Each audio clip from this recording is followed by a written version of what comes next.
Өлкөдөгү мектеп бүтүрүүчүлөрү мамлекеттик экзамендерин тапшыра баштады. Маалыматка ылайык, белгиленген программа боюнча 11-класстын бүтүрүүчүлөрү эне тили жана адабият сабагынан эссе, 9-класстын бүтүрүүчүлөрү математика сабагынан комплекстүү тест тапшырышты.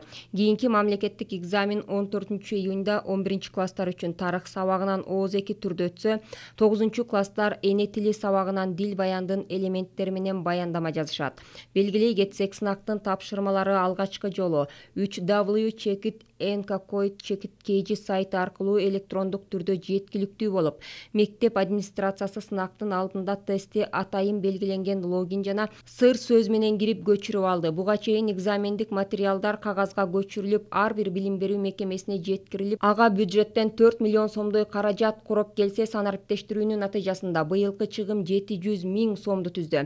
Кыргызстан боюнча 11-классты 67 000 окуучу аяктап жатса, 9-классты бүтүрүп жаткандардын саны 106 000ден ашат.